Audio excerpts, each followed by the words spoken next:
الحمد لله الذي أرسل رسوله بالهدى ودين الحق ليظهره على الدين كله وكفى بالله شهيدا وأشهد أن لا إله إلا الله إيمانا به وتوحيدا وأشهد أن محمدا عبده ورسوله صلى الله عليه وسلم تسليما مزيدا أما بعد السلام عليكم ورحمة الله وبركاته. برادرانم و خواهران موحدم، بإذن الله سبحانه و تعالی این قسم ششم از جوابهای ما به شبهات مبشری مسلمیار است. البته در این صحبتمان ما به یک چند شبهات به نهایت نازکی مبشری مسلمیار جواب خواهیم گفت و این شبهات را کشف خواهیم کرد تا که شما اهل توحید از این شبهات با خبر باشید و دین خود را حفظ بکنید.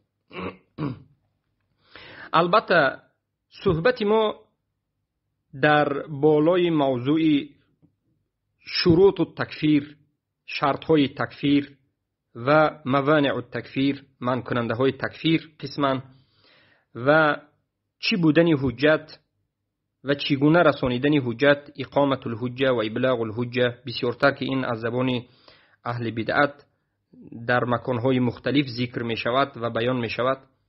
و مسئله دیگر، آیا تکفیر معین همیشه باید اول حجت رسانیده بعد تکفیر کرده شود یا که بدون حجت هم تکفیر کرده می شود؟ کی حق تکفیر دارد و آیا فهم حجت از شرط حجت است؟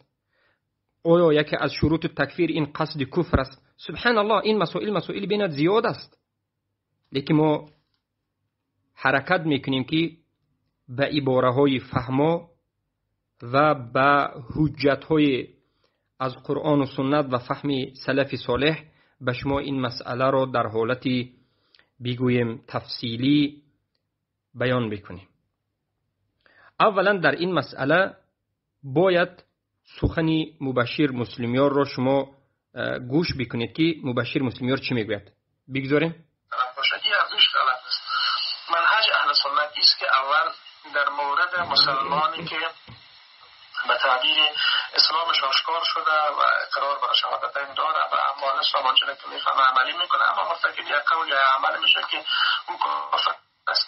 در مورد از هیچ وقت به اصطلاح حکم کفر داده میشه و همه علما متفق هستند که در مورد شخص معینی زمانی حکم تکفیر صادر میشه که از جانب یک شخصی که اهلیت فتوا را داشته باشه در مورد شخص معین شرایط دیده میشه که آیا شرایط تکفیر به این کامل است و موانعی وجود نداشته باشه، بعد تکفیر میشه. دوباره تکرار میکنم، ببینید میگه یک علمای ببینید اهل فتوا کی است؟ اهل فتوا عالم است. یک عالم یک شخص معین رو ببیند و شروط تکفیر، موانع تکفیر رو به این ببیند، اقامت الحجه بکند، بعد تکفیر کرده میشه. میگه یک بار دیگر گوش میکنید. متفق هستم که در مورد شخص معین زمانی حکم تکفیر صادر میشه که از جانب یک شخصی که اهلیت فتوا را داشته باشه. اهلیت فتوا رو سبحان الله یک طالب علمی بزرگ یا که یک عالم اهلیت فتوا دارد. پس یک عالمی اهل سنت و الجماعت که اهلیت فتوا دارد یک کسی معین رو میبیند، به او حجت میرساند، شروط تکفیر، موانع تکفیر رو میبیند، بعد از این اگر تکفیر کند جایز است. تو این وقت جایز نیست گفتنی سخن کرده است. در مورد شخص معین شرایط دیده میشه که آیا شرایط تکفیر به این کامل است و موانعی وجود نداشته باشه، بعد تکفیر میشه. الله المستعان. باور بکنید از این صحبت 77 دقیقه مبشر مسلمیار من یک چیزی رو دیدم.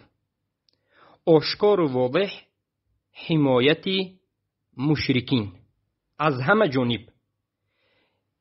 همچنین صحبت کرده ایستاده است که از گرد و اطراف مشرک یک قلعه را بنا کرده که یک انسان هیچگاه به مشرک سخن کرده نمیتواند، در حق مشرک سخن کردن هم حق ندارد. گویا از نظر مبشر همین است.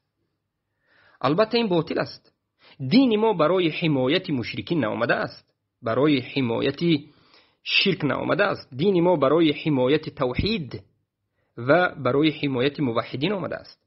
این حمایتی که در حق مشرکین کرده ایستاده است باید در حق مسلمین بکند، در حق مسائل خفی باید بکند. اما افسوس عموما مبشر مسلمیار و بگویم همه مرجعه ها، این رد من به مرجعه ها کاملا به همه مرجعه ها است، حزبی ها، مدخلی ها و دیگر از کسایی که منحرف در این باب هستند، در عقیده باطل هستند. اینها میگویند که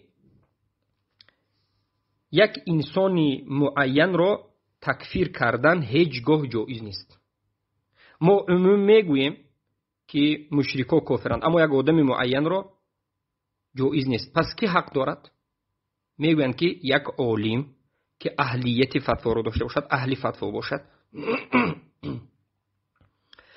این آدم معین را میبیند، شرط های تکفیر میگوید، شروط تکفیر را نظر میکند، موانع تکفیر را نظر میکند، یعنی حجت میرساند که از شروط تکفیر که اینو گذاشتند.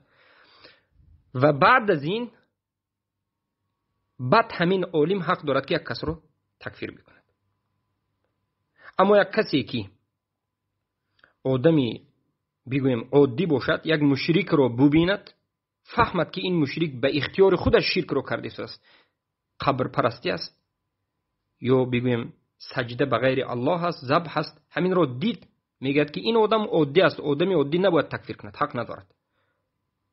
و اعوذ بالله از همه جای خطرش اینجاست که میگه این به اتفاق علما است. میگه من در این صحبتی مبشر مسلمیار زیاده از 6 بار اتفاق علما، اجماع، اختلاف نکردن رو دیدم که همه اش بهتان و دروغ است. خیلی که در حلقه های گذشته در جواب های شبهات در تکفیر عموم، جدا کردن تکفیر عموم و تکفیر عین در مسائل اصول و در مسئله جدا کردن یک آدمی که مشرک است و جاهل است یا عالم است، در این مسائل یا دیگر مسائل ها فقط اتفاق علما میگه. آیا به این اتفاق علما یگون سخن علما را آورد؟ یگون مراتب نآورد. این سخنش باطل است، مخالف اجماع است، مخالف اجماع اهل سنت و جماعت است. هر یک سخنی که اتفاق علما میگه دانید که باطل است. این دلالت به جهل میکند، این دلالت به خیانت میکند، این دلالت دور بودن از منهج سلف صالح را میکند. و بار دیگر میگویم کسی که قرآن و سنت را به منهج سلف نفهمد عاقبتش انا همین است. آمیخته، نفهمیده. در علوم بگویم در کتاب‌های کشف و شبهات علما ذکر میکنند که مرجعه ها یک شبهه دارند. شبهه اونها چی است؟ تکفیر نمی کند، تکفیر کردن به حق ندارد مگرم یک حاکم یا که یک عالمی که اهل فتوا باشد. پس انمین حاکم یا عالم که از اهل فتوا است انمین حق تکفیری معین رو دارد. میگن این میگن که شبهات مرجعه ها هست. شما ببینید در کتاب کشف شبهات علما این رو شبهات مرجعه میگن و جواب میدن. در دامش میگن که و هذا قول مبتدع و هذا قول مبتدع لا اصل له مخالف لامر الله. این قول میگن، این سخنی که حضور مبشر مسلمیار گفت که یک آدمی معین رو یک اهل فتوا ببیند، عالم ببیند، بعد از عالم دیدن فقط عالم حق مثلا تکفیر کردن رو دارد، شروط تکفیر، موانع تکفیر رو عالم میبیند گفتنش، این میگن قول مبتدع ها هست. این قولی هست که هیچ اصل ندارد، از قرآن و سنت و سخن سلف هیچ اصل ندارد و این مخالف به امر الله سبحانه و تعالی است.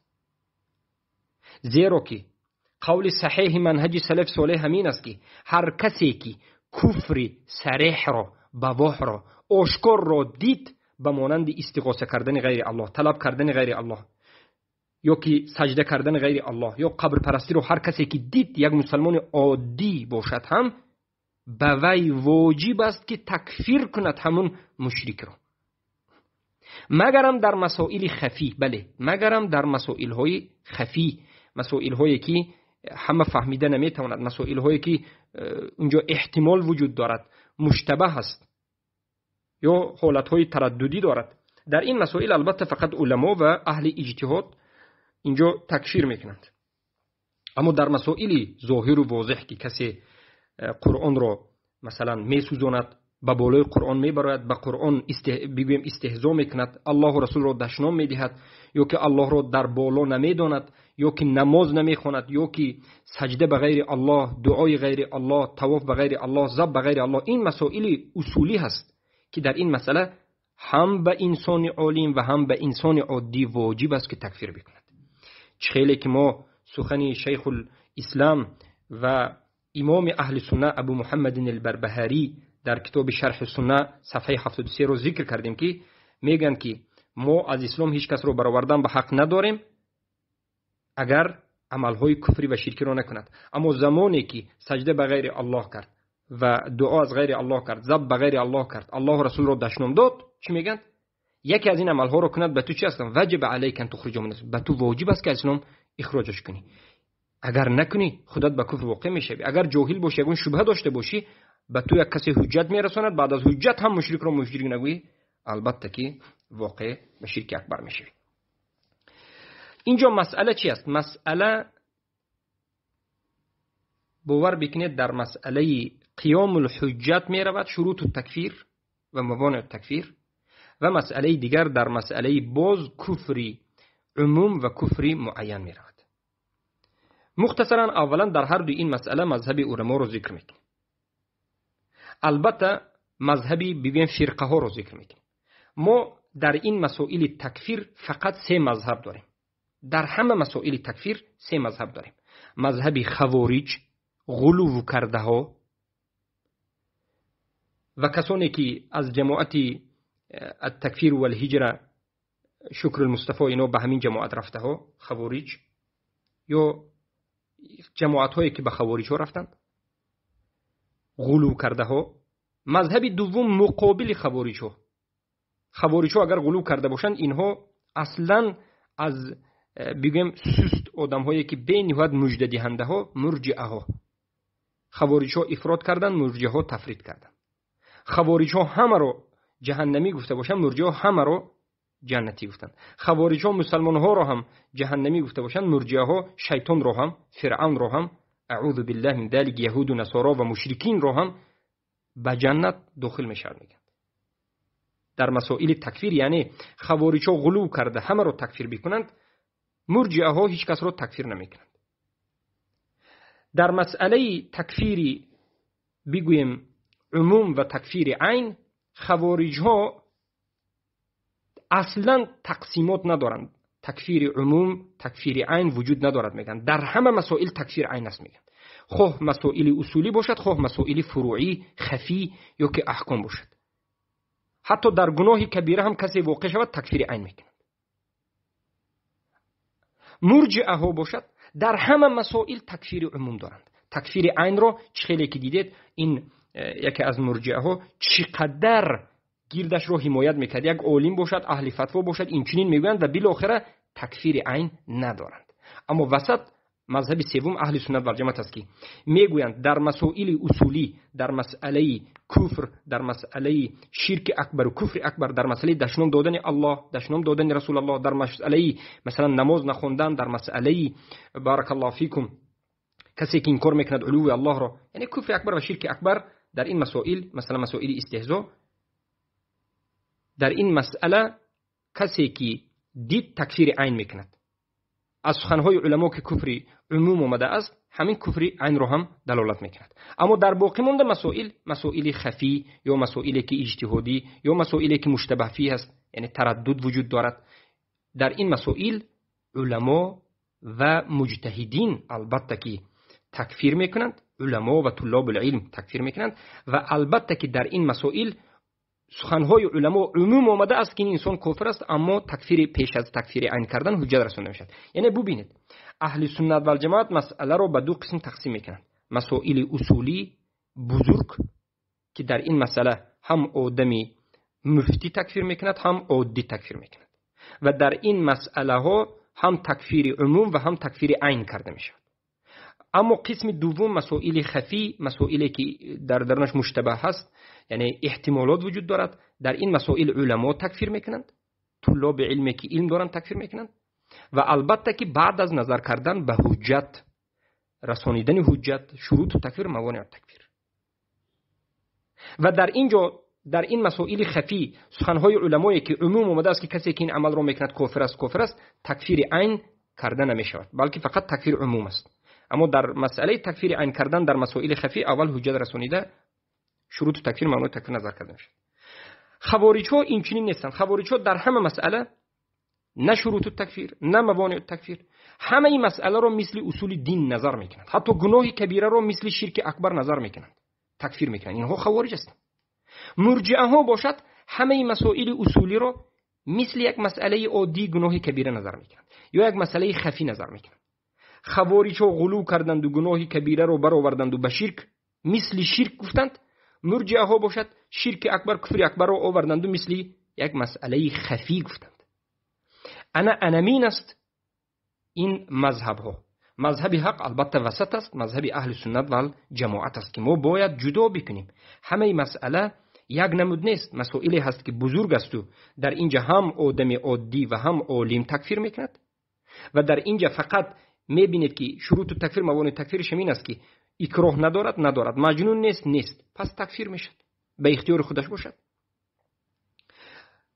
حجت رسانیدن شروط تکفیر در مسائل کبار نیست، یعنی در مسائل اصول دین. اما در مسائل باقی مانده، مسائل که گفتیم خفی هست، آدم‌های عادی نمیدونند یا که اهل علم میفهمند، به مانند کفر مشتبه، کفری که مثلا جانب‌ها دارد، نازک‌ها دارد که خفی است و همه نمیفهمند، در این مسائل البته علم‌ها نظر میکنند شروط تکفیر، قیام الحجت وجود دارد. این است که قیام الحجت رو مرجئه مطلق میگویند در همه مسئله، خوارج ها مطلقاً در یگان مسئله نیست میگن. ما وسط هستیم، در مسائل اصول دین نیست و در مسائل بگویم خفی، احتمال دار، وجه دار، یعنی گوناگون، یا بگویم مسائلی که مشتبه هست، در این مسائل خفی البته که قیام الحجت وجود دارد. یعنی نه مثل مرجئه هستیم نه مثل خوارج هستیم. مرجئه ها ما رو از سبب همین مذهب خوارج میگویند و البته خوارج ها ما رو مرجئه میگویند. انمین است مشکلی ما. و یکی از خطاگی ها و مذهب مرجئه بودن سخن مبشر مسلمیان در همین جا هست که در شرک اکبر هم میگوید که اصول مذهب مرجئه ها رو میگه. در شرک اکبر هم باید یک عالم و باید شروط تکفیر، موانع تکفیر، قیام الحجت نظر کرده شد میگه. پس حالا نفهمید مسائل ظاهر، مسائل اصول و مسائل خفی و غیر ظاهر رو نفهمید، جدا کرده نمیتواند، آمیخته است. اکنون ما سخنهای علما را میبیاریم که در مسائلی که ظاهر است، کفر اکبر و شرک اکبر است، همه بدون اقامت حجت تکفیر کرده میتواند. و حجت رسانیدن در مسئله کفر اکبر و شرک اکبر این شرط تکفیر نیست. ما سخن علم رو میگیم و البته بعد از این با مسائلی به شروط تکفیر، موانع تکفیر داخل میشه. عبدالله ابو بطین میگن که و ما سئلت عنه من حکم تعیین انسان بعینه بالکفر اذا ارتکب شیئا من المکفرات، از اون چیزی که من پرسیده شدم میگن از حکم یک انسان معینی که تکفیر کردنی یک انسان معین اگر به چیزی از مکفرات واقع شود، یعنی کفر کننده ها، شرک اکبر یا کفر اکبر، اگر یک کسی معین واقع شود حکم همین معین چیست، کافر است، ما گفته میتوانیم یا نمیتوانیم. شیخ عبدالله ابو بطین رحمه الله را همچین سوال کردن. شیخ گفتن که فإن من ارتكب شيء من هذا النوع وحسنه فهذا لا شك في كفره ولا بأس بمن تحققت منه أشياء من ذلك أن تقول كفر فلان بهذا الفعل. یگان مشکلی ندارد گفتن کسی که به شرک اکبر و کفر اکبر واقع شود، هر کسی که این رو دید و فهمید تکفیر میکند. بلکه این واجب است. خیلی که سخن سلف رو ابو محمد البربهاری وفات کننده 329 رو ذکر کرد. در دوام دون شروط حکم قاضی و عالم راسخ و اقامت الحجه. علما هم ذکر میکنند. علمای نجد در زیر سخنشون میکنند. برای همون بعضی مرجئه میگن که این سخن در درون سخن عبدالله ببوتین وجود ندارد. ما میگیم که در شرح این سخن علما ذکر کردن، گفتن که دون اشتراط حکم قاضی، حکم قاضی در مسائل کفر اکبر و شرک اکبر شرط نیست، عالم و یک مفتی بودن شرط نیست، اقامت حجت رسانیدن در این مسئله شرط نیست، بلکه شما اسم رو میگید که این کفر است. و کلام العلماء فی تکفیر معین کثیر، در این مسئله تکفیر معین علما سخن بسیار گفتن.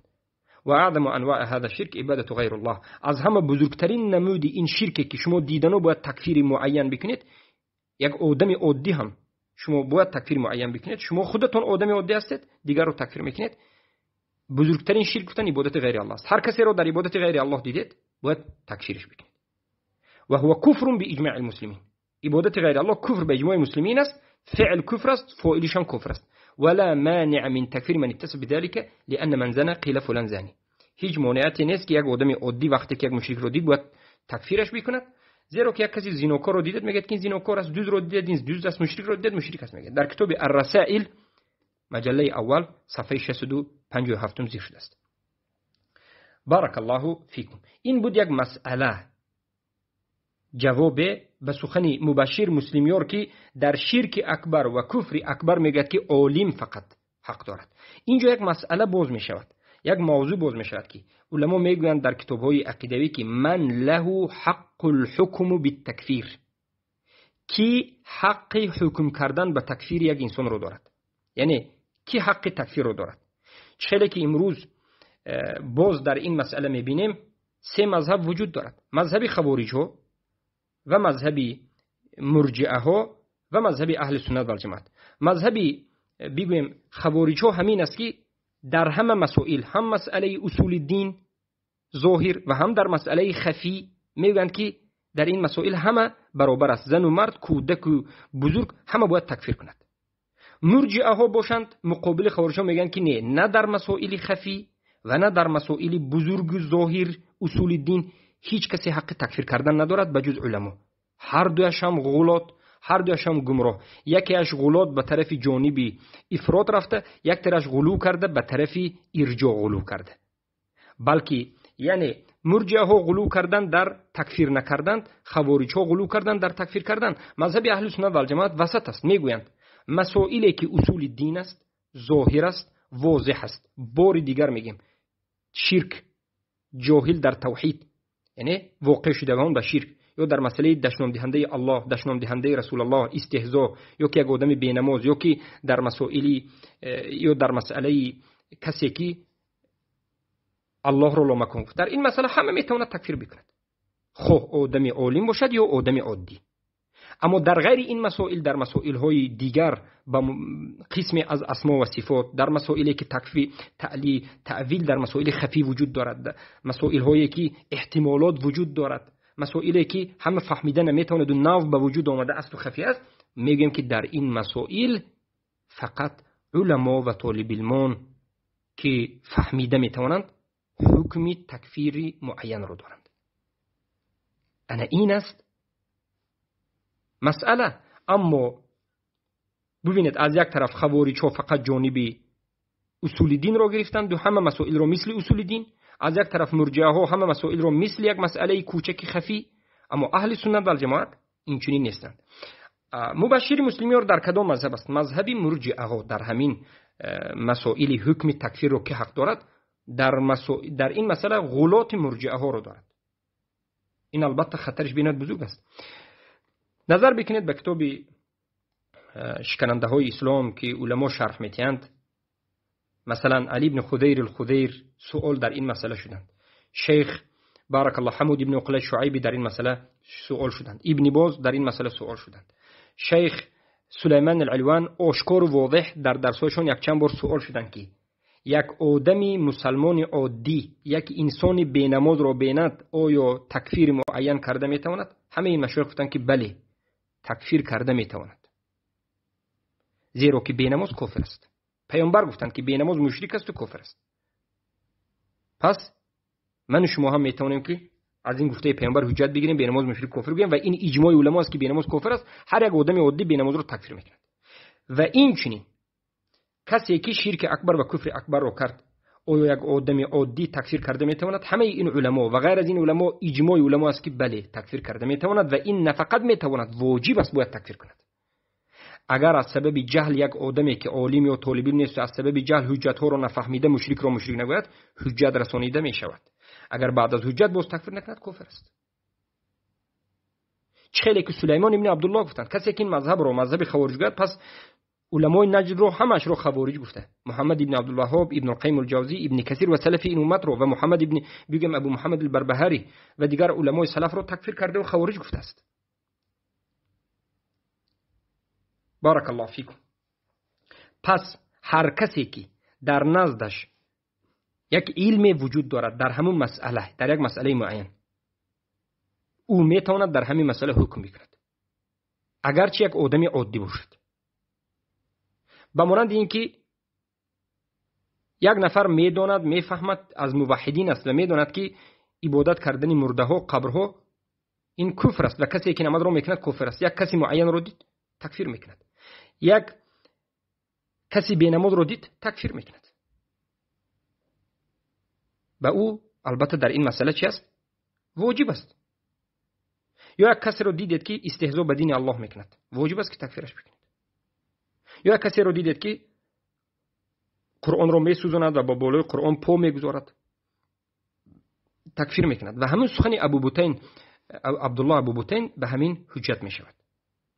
خیلی که ما سخن ابن باز و عفیفی و ابن قعود را هم ذکر کردیم که وقتی که پرسیده میشوند میگن که بله هر کسی که مشرک رو، هر کسی که یک انسان رو دید که شرک اکبر کفر اکبر رو انجام میدهد تکفیر بکند. میگن تکفیر بکند.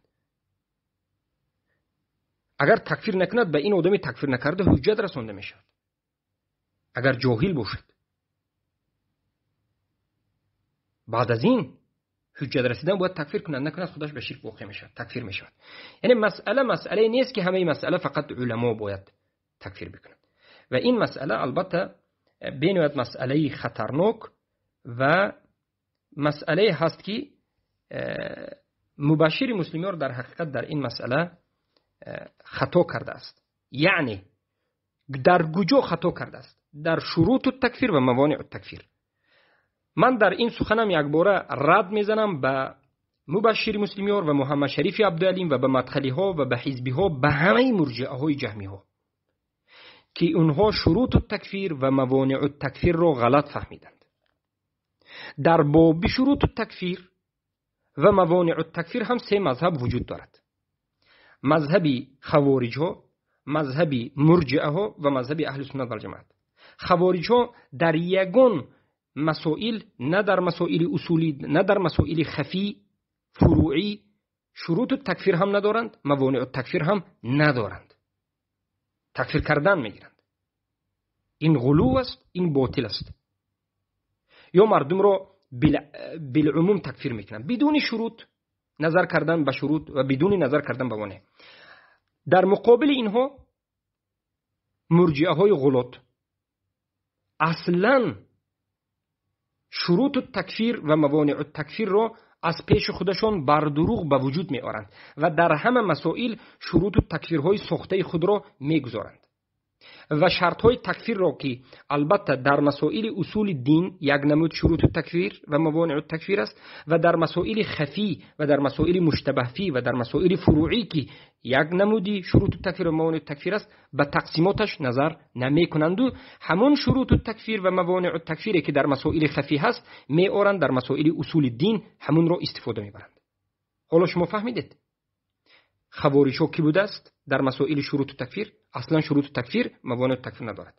مرجعه ها کی بوده است؟ مرجعه ها مسائل شروط التکفیری و موانع التکفیری، مسائل خفی اجتهادی را می آورده اند و در مسائل اصول تطبیق می کردند که این باطل است. از همین جهت به مشرکین عذر میدن. اما مذهب اهل سنت و جماعت چگونه است؟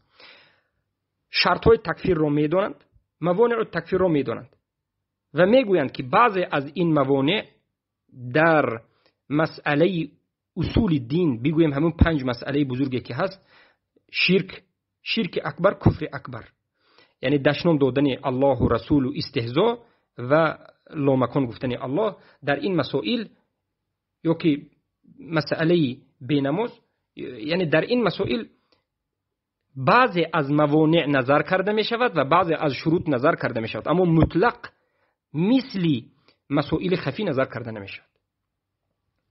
بالعموم ما شروط التکفیر داریم و موانع التکفیر داریم. بعضی از علما میگن 6 شروط التکفیر وجود دارد، بعضشون دیگر عددها رو ذکر میکنن. و موانع التکفیر 4 تا هست: اکراه، جهل، خطا، نسیان. بعضی تعویل رو هم میدارن، البته این در مسائل خفی هست.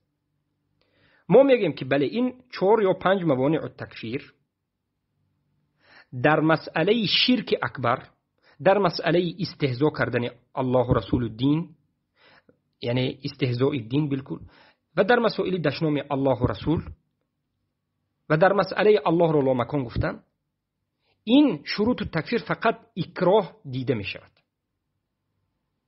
و اون چیزی که به معنای اکراه هست نسیان، فراموشی، یعنی مجنون شدن و دیوانگی، یا سبقت اللسان دیده می شود. خطایی که به معنای اکراه باشد، یعنی قصد همون عمل رو نکرده باشد، از بی عقلی و چیزی دیگر دیده می شود. همچون اکراه بگویم استفاده، یعنی این چی است؟ عذر هست، موانع است.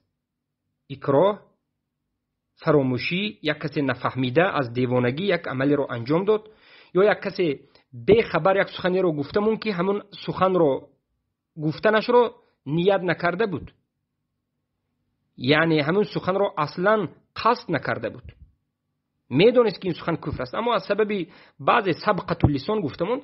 البته اینها در مسائل اصولی هم عذر است، در شرک اکبر، کفر اکبر هم عذر است. اما جهل که یکی از موانع التکفیر است، در مسائل خفی عذر است و در مسائل اصول دین عذر نیست. این در باب موانع التکفیر است. اما مرجئه ها همین 4 موانع التکفیر رو هم در مسائل خفی هم در مسائل اصول در یک جا ذکر میکنند. جهل بله عذر است، جهل رو علما گفتن که عذر است، یکی از رحمت الله همین است که جهل عذر است، اما در مسائل اصول دین معلوم من الدین بالضروره نباشد. در این 5 مسئله که ذکر کردیم جهل عذر نیست، اما در دیگر مسائل عذر است. یک آدم نو مسلمان شد، فکر کرد که در اسلام روزه‌داری نیست، در ماه رمضان مسلمان شد و روزه نداشت. این انسان رو کسی تکفیر نمیکنه، جهل عذر است. یک احکام الله رو نفهمید، جهل عذر است. یکی از قسم‌های صفات الله رو نفهمید، جهل عذر است.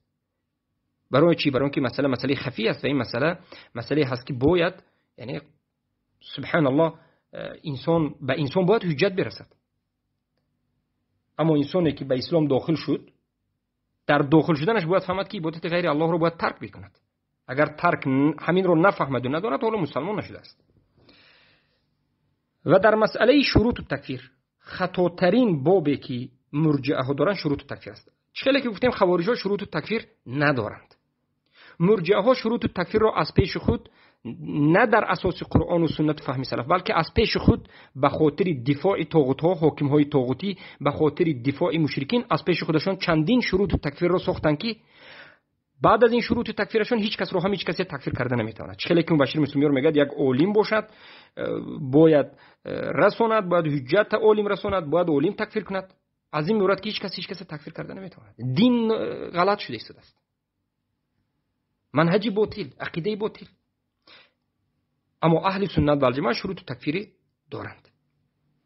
شروط تکفیری که مرجئه ها غلط میکند و در جمله مبشر مسلمیان در اینجا غلط میکند و محمد شریف عبدالیم هم یک بابی دارد در مسئله شروط تکفیر، موانع تکفیر صحبت کرده. صحبت جهمی ها رو میگوید و این یک جهمی هست، میگوید که یکی از شرط های تکفیر این قصد کفر است. قصد کفر یعنی آدم را همان وقت کافر گفته می شود که کفر را، کفر بودنش را دانسته برای انجام دادن کفر رفته باشد. یعنی هر کسی که عبادت قبر را میکند، ما کی تکفیر کرده میتوانیم؟ یکی از شرطش میگه، یکی از شرطها همین که ما همان وقت تکفیر کرده میتوانیم که این آدم همون قبر پرستی رو شرک و کفر بودنش رو فهمد، داند و بعد از این گوید که من همون شرک و همون کفر رو قصد میکنم و من کفر رو میکنم. اگر همین عمل رو کنن میگن ما تکفیر میکنیم. اگر کفر بودن یک چیز رو، شرک بودن یک چیز رو نداند و رود و همون عملی کفری و شرکی رو انجام دهد، ما تکفیر کرده نمیتوانیم. میگن این شرطی کی است؟ شرط مرجئه ها است و همین شرط رو هم مبشر مسلمی ها ذکر کرده و همین شرط رو هم بگیم محمد شریف و دیگر مدخلی ها، حزبی ها، جهمی ها همه ذکر میکنند. از همین جهت نازک است، خوب دقت بدید. آیا قصد کردن کفر شرط تکفیر است؟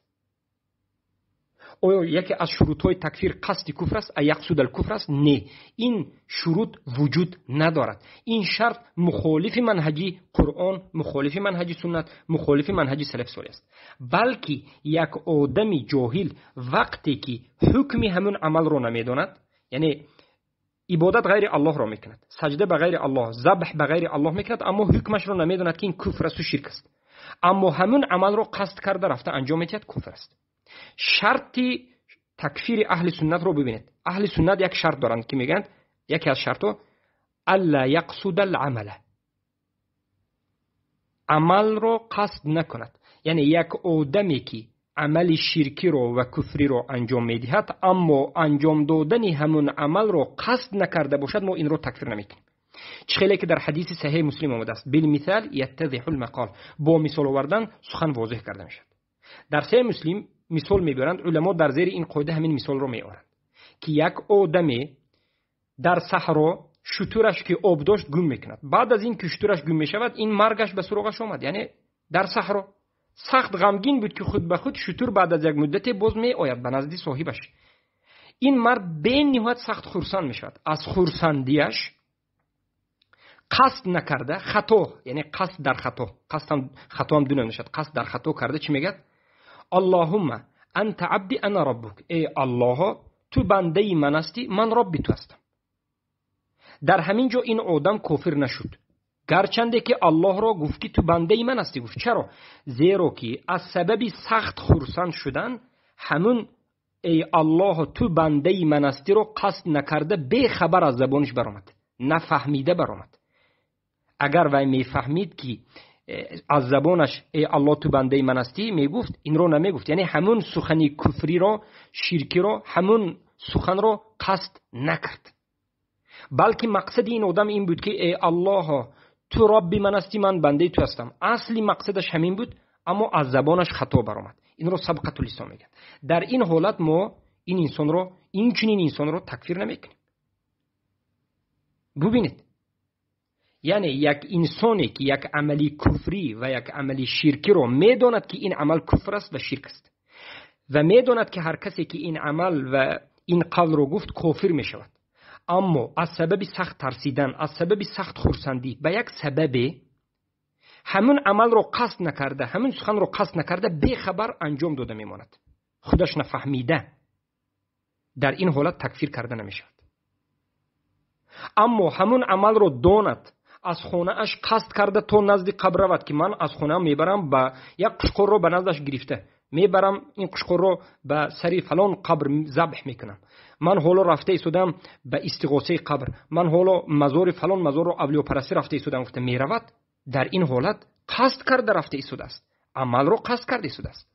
اینجا دو نمود قصد است. من به دیگر عباره به شما میفهمونم.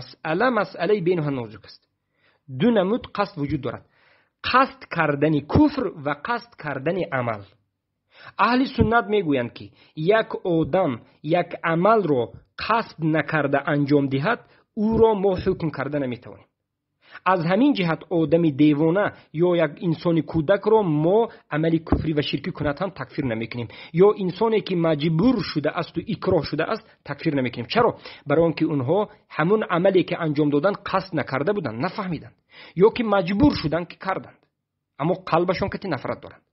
اما امروزه مشرکایی که میروند و قبر میپرستند، اینها همون عمل رو رفته قصد میکنند، اما فقط حکم همون عمل رو نمیدانند. یعنی مشرکای امروزه در کجا مشکلی دارند؟ مشکلشون همین است که قصد میکنند شرک رو انجام میدهند، همون عمل شرکی رو دیده و دانسته انجام میدهند، اما شرک بودنی همون عمل رو نمیدانند، کفر بودنی همون عمل رو نمیدانند.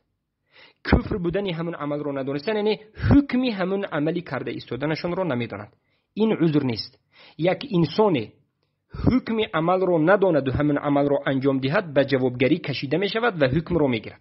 یک انسان آدم کشتن رو حکمش رو نداند اما قصد کند و رود و آدم رو کشد، بعد از آدم رو کشتن بگوید که من نمیدونستم که آدم کشتن کفر است یا گناه است یا جوابگری بکشیده می شود. ما میگوییم که ندانستن حکم عذر نمی شود. تو همون عمل رو قصد کردی، پلان کشیدی، برنامه کشیدی، رفتی انجام دادی، پس تو از این مرد که گناهگار هستی. این چنین یک آدم مشرک وقتی که از خانهش برآمد پلان کشید، برنامه کشید که حاضر من میروم به سر قبر فلان سجده میکنم و این شرک رو انجام دادن رو مقصد کرد، قصد کرد، نیت کرد، اراده کرد، این آدم مشرک شد اگرچه جزای این عملش رو نفهمید که این عملش شرک است، حکم این عملش رو ندانست.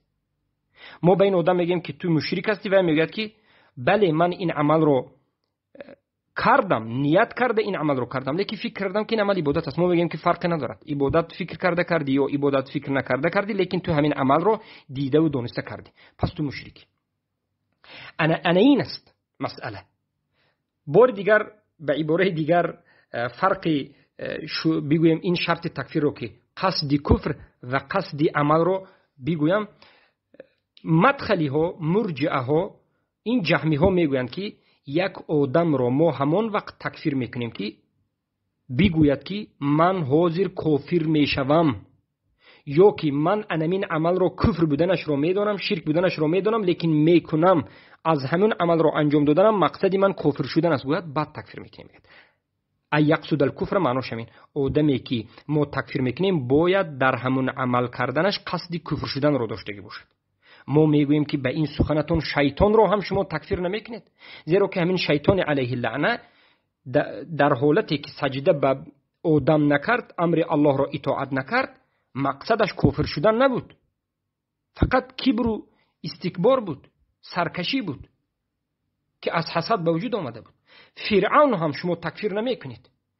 برای همین شما رو علمای اهل سنت مرجعه های غلات جهمی میگویند که حقیقت مذهب شما همین است که شما فرعون رو هم شیطان رو هم تکفیر کرده نمیتوانید به این قاعدهتون، زیرا که همون جهم ابن صفوان مذهبش همین بود.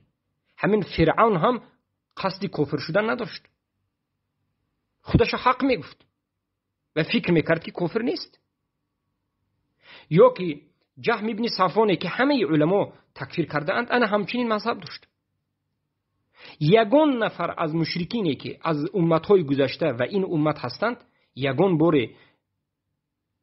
عملی شرکی رو دیده و دانسته ما مشرک میشویم گفته انجام نداده است. نظر بکنید به قرآن سوره زمر، وقتی که پیامبر صلی الله علیه و سلم مشرکا رو گفتند که این عمل رو انجام ندید شما مشرک میشوید، گفتند و ها گفتند که ما نعبدهم الا ليقربونا الى الله زلفى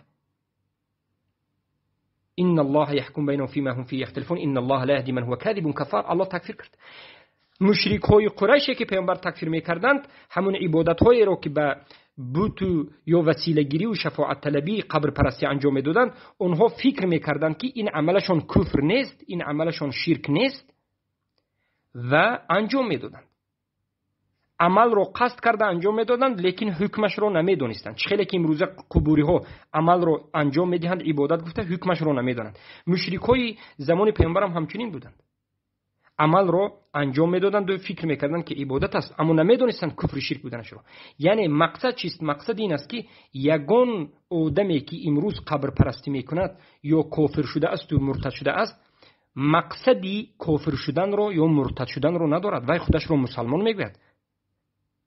از همین جهت این قاعده که شما گفتید که ای یقصد الکفر، ما همان وقت تکفیر کرده میتوانیم که همون انسانی که کفر و شرک رو میکند بگویم همون کفر رو بارک الله فیکم نیت کرده باشد یا که همون قصد کفر داشته باشد، بگوید یگان مشرک رو شما تکفیر کرده نمیتونید. از همین جهت آخرین مذهب شما انا همین تکفیر نکردن یگان نفر مشرکین است. اما قول صحیح و قول راجح همین است که الله یقصد العمل. یکی از شرطهای شروط تکفیر همین است که الله یقصد العمل.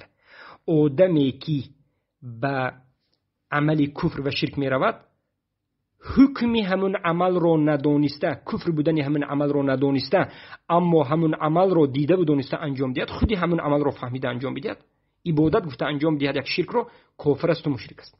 اما همون عمل رو اصلا نفهمد چی بوده نش رو، به مانند دیوانه ها، مجنون ها، یا به مانند کودک، یا به مانند سبقت اللسان، حدیث صحیح مسلم رو که روایت کردیم، یا آدمی که اکراه است، اینها عذر دارد. سبب عذر داشتن انسانی که مکره است چیست؟ به قلبش یک عمل رو قصد نکرد، به زبانش گفت اما به قلبش مطمئن بر ایمان است. انا همین است. آیت سوره نحل آیت 106 به همین دلالت میکند. انا این است یکی از باطل بودن این شرط رو گذاشتن شما. الله سبحانه و تعالی چی گفت در سوره حجرات آیت دومش؟ ان تحبط اعمالکم وانتم لا تشعرون. شما عملهاتون نابود میشود در حالی که شما نمیفهمید، خودتون نمیفهمید. یعنی شما قصد کفر نکرده یک عمل رو انجام میدید، شما کفر میشید. یا که همین سوره توبه آیت 65 و 66 که خودی مبشر مسلمیان و مرجئه های دیگر به این قائل هستند: ولا ان سالتهم لا یقولون انما كنا نخوض و نلعب. اگر پرسیدی که اینها را، آدم هایی که کفر اکبر و شرک اکبر کرده اند، شما رفته پرسید که چرا این کار رو کردید، شما کافر شدید، مشرک شدید، و میگن که ما نفهمیدیم، ما ندانستیم حکم این عمل رو، ما بازی کردیم، ما شوخی کردیم، ما جاهل بودیم. اما الله تکفیر کرد. قل ابی الله و آیاته و رسوله کنتم تستهزئون لا تعتذروا قد کفرتم بعد ایمانکم. در هر دوی این آیات نظر کنید، الله به قصد اونها که آیا کفر رو قصد کردن یا نکردن نظر نکرد، به قصد اونها به عمل نظر کرد. همون عمل رو، حکمش رو ندانستید و اما قصد کردید و انجام دادید، پس شما حکم رو میگیرید و شما کافرید. منافقین رو الله تکفیر کرد و دیگرها رو تکفیر کرد. زیرا وقتی که ببینید همون منافقینی که در زمان پیامبر الله تکفیرشون کرد، وقتی رفته پرسیدند که ولا ان سالتم لا یقولون انما كنا نخوض و نلعب، اینها آشکار فکر کردند که این کارشون یکم کفر نیست، شرک نیست، و بعد از این اینها قصد کافر شدن و قصد کفر بودن این عمل رو ندانستند، اما این عمل رو انجام دادند. الله گفت لا تعتذروا قد کفرتم بعد ایمانکم. اگر چه شما قصد کفر نداشتید، اگر چه شما فقط مقصدتون شوخی و بازی بود، لیکن شما کفرید. و این دلیل آشکار است برای رد شما، برای رد این قصد رو گذاشتنتون.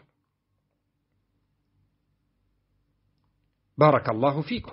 از همین جهت شیخ الاسلام ابن تیمیه رحمه الله میگن که فدل على انهم لم يكونوا عند انفسهم قد اتوا كفرا بل ظنوا ان ذلك ليس بكفر. این آیت دلالت میکند که میگن این انسان هایی که الله تکفیرشون کرد، آنها در نفس خودشون گمان میکردن که کافر نمیشوند، این عمل کفری نیست، بلکه گمان میکردن که یک عادی مسئله است، شوخی کردن با الله و رسول، یا به مثال این قیاس کنیم شرک کفر. سبحان الله، گمان نکردن که کفر است، اما قصد نکردن کفر شدن رو، اما این اونها رو نجات نداد. نظر بکنید به کتاب مجموعه الفتاوا مجله 7 صفحه 272.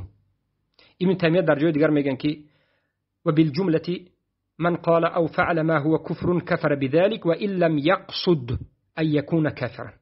بالجمله، عموما ما میگیم که میگن هر کسی که یک سخن کفری رو و یک فعل کفری که کفر اکبر و شرک اکبر است انجام داد، اگرچه همین کافر شدن رو قصد نکرده باشد، و ان لم یقصد ان یکون کافرا، اگرچه قصد نکرده باشد که کافر شدن رو، اگرچه کافر شدن رو قصد نکرده باشد، یعنی سجده به غیر الله کرد و این عمل رو به خاطر کافر شدن نکرد، به خاطر عبادت کرد، چی میشد؟ این کافر است. فانهم لم يعتقدوا جوازه. کفرن کفروا به فانهم لم يعتقدوا جوازه. یعنی اینها مقصدی کافر شدن نداشتند، اما این عمل رو انجام دادند. اذ لا يقصد الكفر احد الا ما شاء الله. زیرا که گفتند هیچ کسی در حالت عملی کفر رو انجام دادن مقصدی کافر شدن رو ندارد مگرم همون کسایی که الله خواسته باشد. یعنی کم آدمایی هستند که من کافر میشوم گفته کفر رو انجام دادند. کم هستند، خیلی هم کم هستند. بسیاری آدم هایی که کافر شدند مقصدی کافر شوی ندارند. نظر بکنید به کتاب صارم المسلول صفحه 177. این سخنی شیخ الاسلام ابن تیمیه است که رد میکند این که شما میگید باید علم داشته باشد. انا همین است که شروط تکفیر شما باطل می شود. گرچنده که شاید اینها در صحبت‌هایش الا یقصد الکفر نگفتگی باشد، لیکن اینها آشکار میگوید که ای یقصد العمل، یعنی ای یعلم الکفر، یکی کفر بودن همون عمل رو داند بعد کفر می شود. میگه چخیلی که مبشر مسلمیان میگوید آدمی که به شرک اکبر واقع می شود کی کفر می شود؟ اول حجت رسونید، اول فهمد که همون عمل کفر است، بعد از فهمیدنش اگر انجام دهد بعد کفر می شود. در مسائل اصولی این سخن باطل است. در مسائل شرک و کفر اکبر و استهزاء و دستنام دادن الله این سخن باطل است. این سخن در مسائل فروعی مشتبه فیه، دیگر مسائل خفی فروع است. کسی که در شرک اکبر کفر اکبر علم نداشته هم واقع بشود اما همون عمل رو قصد کردن انجام دهد کافر است. در جای دیگر شیخ الاسلام تیمیه میگن که در زیر آیه سوره نحل آیه 106 ولکن من شرح بالکفر صدرا، ولیکن همون کس کافر میشود که به کفر قلبش رو باز کند. میگن که قیل و هذا موافق لاولها فانه من کفر من غیر اکراه فقد شرح بالکفر صدرا. این موافق به اولی آیه است میگن، زیرا که هر کسی که کفر را بدون اکراه انجام دهد، کفر اکبر و شرک اکبر را، پس این قلبش را به همون کفر کشاده و این کفر است. و الا ناقض اول الآية آخرها ولو كان المراد بمن كفر هو الشارح صدره وذلك يكون بارك الله فيكم بلا إكراه لم يستثنى المكره فقط بل كان يجب أن يستثنى المكره وغير المكره إذا لم يشرح صدره. یعنی این آیات دلالت میکند که هر کسی که اکراه نداشته باشد به شرک اکبر و کفر اکبر واقع شد این مشرک است. سخن شیخ الاسلام ابن تیمیه رحمه الله است. پس قصد یا دانستن این شرط تکفیر نیست. انسانی که علم ندارد به کفر اکبر و شرک اکبر می رود این مشرک است. انسان جاهل پس مشرک است. بارک الله فیکم. اما در مسئله قیام الحجت، در مسئله قیام الحجت هم البته که یک عقیده باطلات خود را دارد.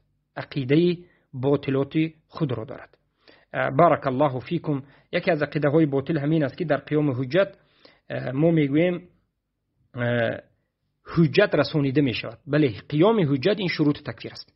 اما در مسائل اصول و در مسائل بزرگ و در مسائل این شرک، دشنام دادن الله، دشنام دادن رسول، استهزاء، در مسئله الله لا مکان بودن قیام حجت بدن شرط نیست. یا در مسئله تکفیر کردن یک بینماز قیام حجت شرط نیست. آدم بینماز رو تکفیر میکنید اگر در بین مسلمان ها باشد، اما آدم بینماز در بین مسلمان ها باشد تکفیرش میکنید به قیام حجت. اما البته که اگر به او حجت نرسیده باشد، نه مسلمان شده نفهمیده باشد، در اینجا قیام حجت میکنید. ببینید مسائل چگونه فرق میکنند.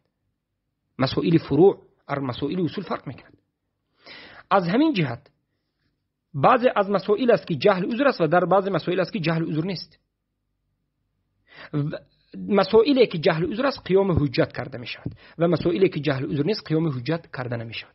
مسائلی که جهل عذر نیست بار دیگر میگم شرک اکبر، کفر اکبر، بمانندی به شرک واقع شدن، بمانندی دشنام دادن الله، دشنام دادن رسول، دشنام دادن دین، بمانندی استهزاء، بمانندی الله رو مکان گفتن، جهل عذر نیست. از این عبارت که در این مسائل پیش از تکفیر کردن حجت رسانیدن شرط تکفیر نیست. آدم عالم تکفیر کردن شرط نیست، همه میتواند تکفیر بکند. این مذهب مذهبی باطل مرجعی است. اما بار دیگر میگیم که شروط تکفیر، قیام حجت از شروط تکفیر است در مسائل غیر این 5 مسئله، در مسائل خفی.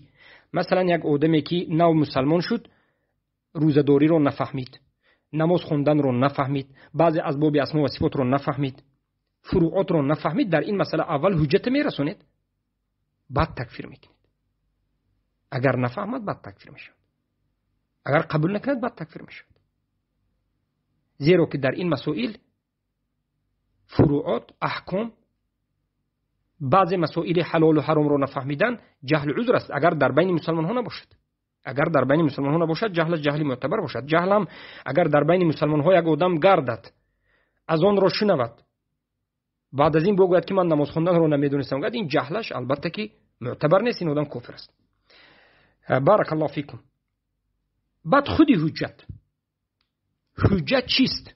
حجت رسانیدن دلیل است. فکر میکنن مرجئه که در همه مسئله باید یک آدم معین رو برده حجت رسانیده شد. نه، چگونه حجت رسانیده میشد؟ حجت رسانیدن به دو قسم تقسیم میشود. در مسائل اصولی که انمین 5 مسئله است: شرک و دشنام دادن الله، دشنام دادن رسول، استهزاء، الله لا مکان، یا که علو الله را انکار کردن، علو الله را کسی انکار بکند. در این مسئله حجت رسانیدن چه خیل است؟ رفتن قرآن، رفتن سنت با همون زبانی که میفهمد، یعنی با ترجمه اش، به غیر عرب با ترجمه اش. به عرب خودی همون قرآن و سنت رفتنش حجت است، و به غیر عرب رفتن قرآن و سنت به ترجمه اش، بودن علما در همون منطقه انمین قائم شدن حجت است.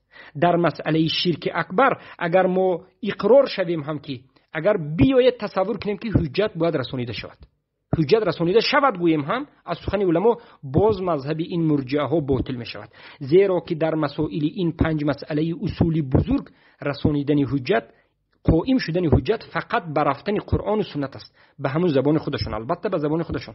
به فارسی اگر قرآن به پریوادش، به ترجمهش رسیده باشد، حجت به همه اش قائم شد. چخیلی که الله در قرآن میگه لئنذر ان هذا القرآن لئنذرکم به و من بلغ، همانو که این قرآن حجت است، بیم دهنده است به شما و به هر کسی که رسید. قرآن به کدام ملتی که رسیده باشد، به همون زبان خودش ترجمه شده باشد، پس به همون ملت حجت رسیده است. پس امروزه مشرکایی که قرآن در خانه اشان به زبان فارسی خودشان وجود دارد، اینها هم در این دنیا و هم در آخرت مشرک هستند، هم ظاهر و هم باطن مشرک هستند. اگر توبه نکرده مرند، امروزه مشرک ها اکثرش جهنمی است. انا این سخن شدید رو انکنون شما گوش بکنید و باز ناله بکنید، زیرا که هر کسی که به خانه اش در همون منطقه اش قرآن به ترجمهش وجود دارد، این آدم حجت رسیده است. ترجمه قرآن خوند، الله میگه که به غیر الله عبادت نکن، به غیر الله سجده نکن، به غیر الله ذبح نکن، فصل لربک وانحر. همین سوره کوچکترینه که همین مشرکو میخونند، شرحش رو هم میدونند که الله گفته شده است که غیر از الله به کسی نحر نکن، فقط به الله نحر کن و ذبح کن. ترجمه این قرآن رو خوندند و باز شرک میکنند. اما مرجئه ها میگن که بله، قرآن رو ترجمهش رو خوندند اما این رو نفهمیدند، مسئله رو نفهمیدند. علمای اهل سنت میگن که فهم حجت این شرط صحت حجت نیست، این یک مسئله دیگر است. فهم حجت در مسئله های اصول دین، همون 5 مسئله و اصول دین، فهمیدن حجت شرط نیست. ما وقتی که قرآن رو میرسونیم به ترجمه اش به شما، به مردم، بعد از این میفهمد نمیفهمد، به همون سخنی که میفهمد ما گفتیم بله، همون سخنی ما فهمو بود برای وی بله، اما بعد از وی فهمیده توانیست یا نتوانیست، این به ما فرق ندارد، حکم گرفته میشه. از همین جهت علمای اهل سنت و جماعت میگن قرآن به هر جایی که رفت به همون زبان خودشان ترجمه شد، همون سخنهای فهمو نوشته شده است، خوند فهمید و همین سخنها برای او فهمو است اگر خواهد، اما باز نفهمید. نفهمیدن این مشکلی خود او است. ما میگیم که حجت رسید، اما مرجئه میگن که به کسی که حجت رسید اما حجت رو نفهمید، اگر به زمان خودش هم رسیده باشد نفهمید، یعنی خودش رو به نفهمیدن زد، پس او معذور است میگن. البته این باطل است، این سخن باطل است. در مسائل اصول فهم حجت شرط صحت حجت نیست. با همین البته سخن خود رو به پایان میرسونیم، زیرا که سخن ما اینچنین 60 دقیقه شده است، لیکن مختصرا میگویم که در مسائل شروط التکفیر، در بگویم شروط التکفیر رو از خودشان اضافه کردن، گفتند او کفر رو قصد نکند، این باطل است. کفر رو قصد نکردن شروط تکفیر نیست، بلکه عمل رو قصد نکنند میگه. دوم گفتند قیام حجت در مسائل، در همه مسائل، فرق نکردن مسائل فروع رو و مسائل اصول رو. در مسائل اصول رو هم گفتند قیام حجت، این سخن باطل است، مخالف اجماع سلفین امت است به دلیل نص قرآن. سوم گفتند فهم حجت شرط صحتی حجت است، یعنی وقتی که حجت رسونیم باید فهمد، این هم باطل است. چهارم گفتند که حجت رو باید عالم ها رساند، باطل است، مذهب ارجاء غلات است. پنجم گفتند که عالم باید تکفیر بکند، باطل است و این سخن فقط سخن مرجئه باطل است. از همین جهت ما میفهمیم که مذهب مبشر مسلمیان در همین مسئله مذهب غلات مرجئه و یک مذهب باطل است و در این مسئله از سلف این امت فرسخ‌ها دور است. بارک الله فیکم و حیاکم الله بیاکم. با همین این مسئله به پایان رسید.